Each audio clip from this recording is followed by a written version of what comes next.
O que é a epistemologia? A epistemologia, do grego episteme, conhecimento, mais logos, palavra ou estudo, é a área da filosofia que se ocupa do estudo do que é o conhecimento. Literalmente, o que significa a palavra conhecimento? O que significa dizer que alguém tem conhecimento sobre algo? De sua estrutura, da sua natureza, dos tipos diferentes, se existirem, de conhecimento de suas possíveis origens, de sua relação com a realidade externa e de como o mesmo é ou pode ser justificado, o que é necessário e suficiente para que algo conte como justificação de um conhecimento. Que tipo de relação existe entre conhecimento e justificação?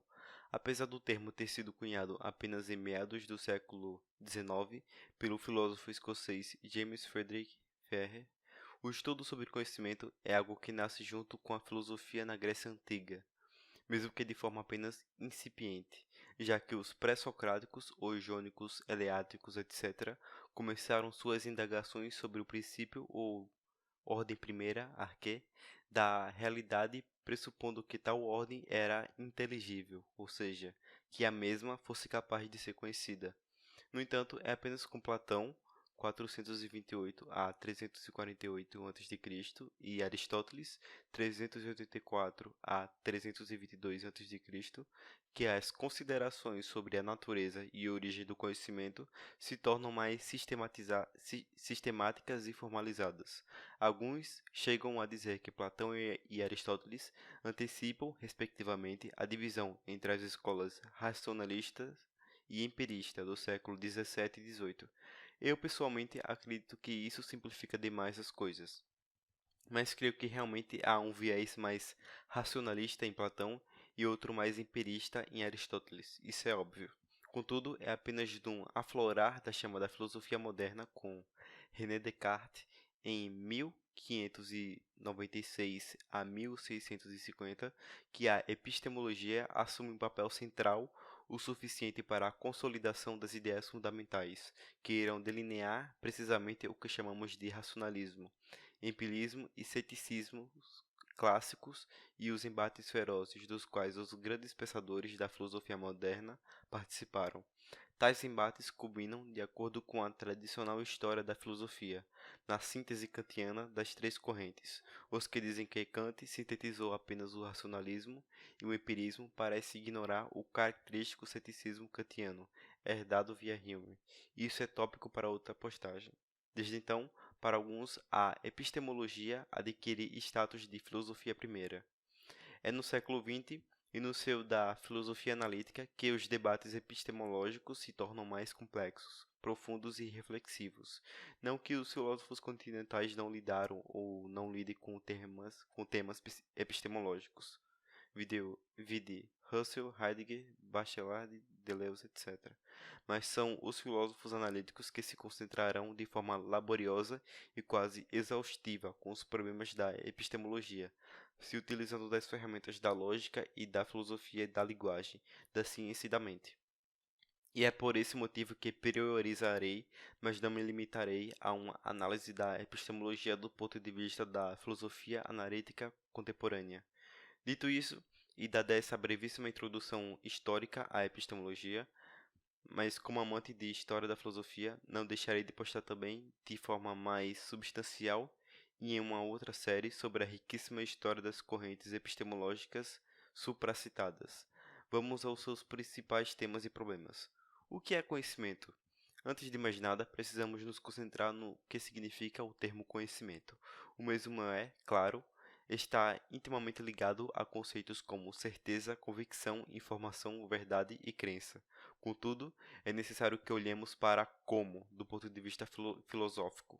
O termo conhecimento foi mais comumente utilizado e esqueçamos tais conotações presentes no nosso senso comum. Pausa para algumas considerações importantes de fundo. É muito comum, principalmente em psicologia cognitiva e epistemologia pragmaticista, fazer uma distinção entre conhecimento proposicional ou descritivo barra declarativo e conhecimento processual ou tácito barra inconsciente, também conhecida como a distinção entre know-how, saber como, e know that, saber que, onde o primeiro é caracteristicamente factual e expressado através de proposições, e o segundo é caracteristicamente prático e dificilmente expressível de forma linguística, como o conhecimento prático que alguém tem de andar de bicicleta, dirigir um carro ou fazer uma determinada tarefa. É claro que o nosso conhecimento total é uma mescla de ambos os tipos de conhecimento, e é claro que existe uma gradação de presença de conhecimento declarativo e tácito nas diferentes coisas que fazemos. Por exemplo, para aprender a dirigir um carro, uma quantidade mínima de conhecimento proposicional foi necessário para que você entendesse o que era e como funcionava o mecanismo de marcha, condução, sinais de trânsito, etc.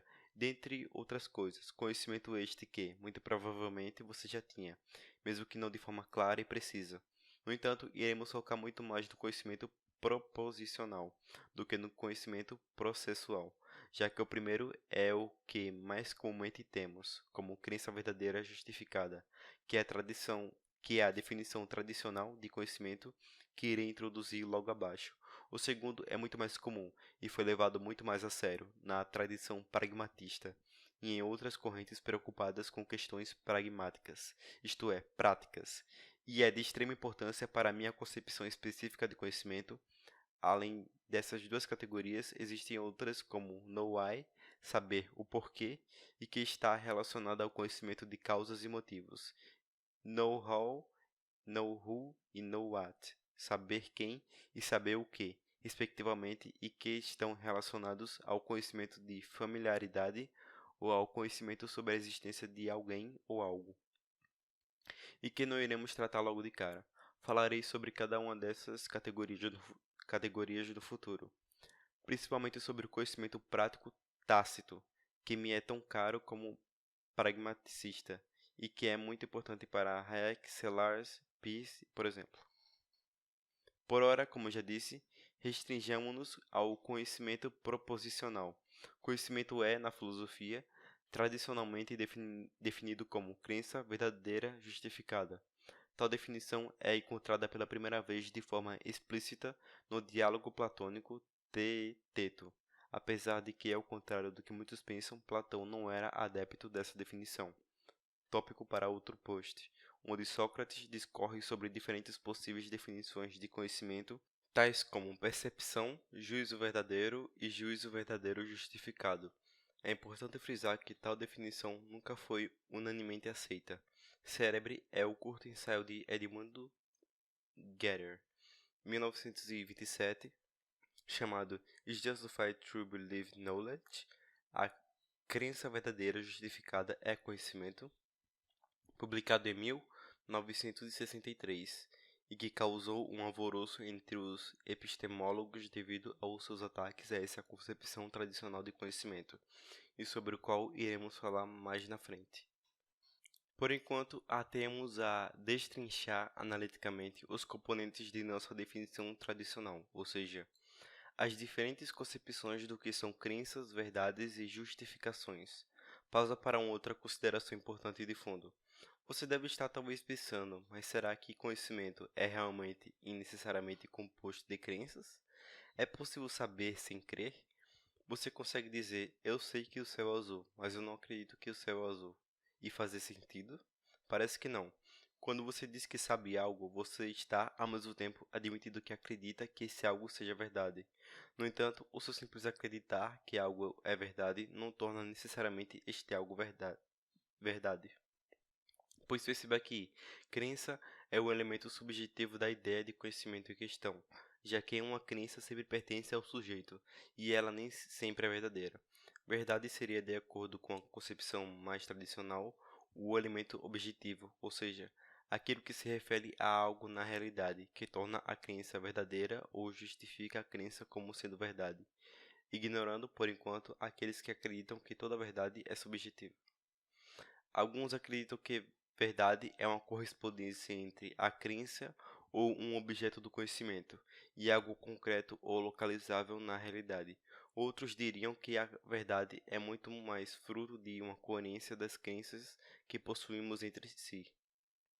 Perceba que essas duas posições tratam a verdade como uma relação, Há também quem diga que a verdade não é uma relação. Há quem diga que a verdade é apenas uma ferramenta linguística de demonstração, de aprovação ou compromisso alético. Alético é um termo grego que deriva da palavra aletheia, desvelar, descobrir, ou desesquecer, e que é traduzido como verdade. Toda vez que eu mencionar o termo alético, ele significará relacionado a assuntos sobre a verdade, ou seja, a um compromisso com a verdade de uma determinada proposição ou fato. Essas três posições são as mais populares teorias da verdade da filosofia contemporânea, conhecidas respectivamente como teoria da verdade e como correspondência, teoria coerentista da verdade e teoria deflacionária da verdade. Falaremos cada uma delas eventualmente, sobre cada uma delas eventualmente. Você não precisa por hora se preocupar em aprender o nome dessas posições ou os termos usados aqui. O importante é que entenda como tudo se encaixa. Enquanto à justificação, bom, ela é justamente o elemento que conecta a crença à verdade. Ela pode ter como base principalmente evidências, e essa posição é conhecida como evidencialismo. Ou ela pode ter como base principalmente a garantia de que os mecanismos cognitivos através dos quais você adquiriu a crença são confiáveis. E essa posição é conhecida como confiabilismo. Teremos, portanto, para ver tudo isso de forma detalhada mais para frente. O que importa é entender o seguinte: crença, elemento subjetivo; verdadeira, elemento normalmente objetivo; justificada, elemento que conecta o subjetivo ao objetivo. Conhecimento. Passaremos agora para a análise dos três componentes do conhecimento em seu sentido tradicional: crença, verdade e justificação, sucessivamente. O que é crença? Uma crença é comumente concebida como um estado ou representação mental, como Wittgensteiniano rejeita tal concepção. Mas, de novo, tema para outro post. Em epistemologia, psicologia cognitiva e filosofia da mente, chamamos uma crença de atitude proposicional, pois ela faz parte de um dos tipos de atitudes cognitivas que podemos tomar em relação a uma proposição. Por exemplo, em relação à proposição amanhã vai chover, eu posso adotar a atitude cognitiva de acreditar que amanhã vai chover, ou a de querer que amanhã vai chover, seja verdade, ou a de imaginar que amanhã vai chover. Assim, acreditar, querer e imaginar são atitudes proposicionais. Outros exemplos são afirmar, negar, duvidar, etc. Importante é notar que uma proposição é normalmente tida como um objeto abstrato ou ideal que expressa um pensamento e pode ter diferentes formas. Por exemplo, a proposição "o almoço está pronto" pode tomar formas como "o almoço vai estar pronto", "o almoço esteve pronto", "que o almoço fique pronto", etc. O que permanece é o pensamento central. É claro que eu discordo dessa concepção de proposição, mas como meu propósito é apenas que você entenda o que é uma proposição e como ela pode variar no contexto de nossas considerações sobre crença, e além disso, visto também que tal concepção freudiana é normalmente a mais aceita. Fiquemos com ela. Dito isso, vamos estabelecer mais uma distinção importantíssima para a área da epistemologia, a fenomenologia, que data de Frege e Russell. A distinção entre um ato cognitivo, noesis, e um conteúdo de um ato cognitivo, noema. Crer, duvidar e imaginar são atos cognitivos. O conteúdo da crença, da dúvida e da imaginação é o objeto ao qual tal ato se refere. Assim, é necessário diferenciar o meu ato de crer que o céu é azul do conteúdo desse ato, que é a proposição "o céu é azul". Essa distinção é essencial porque muitas vezes o uso dos termos crença, dúvida, desejo é ambíguo. Às vezes, o mesmo pode se referir ao ato cognitivo e outras vezes ao conteúdo de tal ato. E isso pode confundir bastante. Por exemplo, quando digo para alguém que a sua crença de que tem um ladrão invadido a sua casa é absurda, estou me referindo ao ato de crer da pessoa, caso não haja ladrão algum invadindo a casa, e não ao conteúdo do ato, pois tal conteúdo, o de que tem um ladrão invadindo a casa em questão, não é em si absurdo, pois é possível que um ladrão realmente invada a casa. É apenas o ato de crer nisso naquele momento que é absurdo.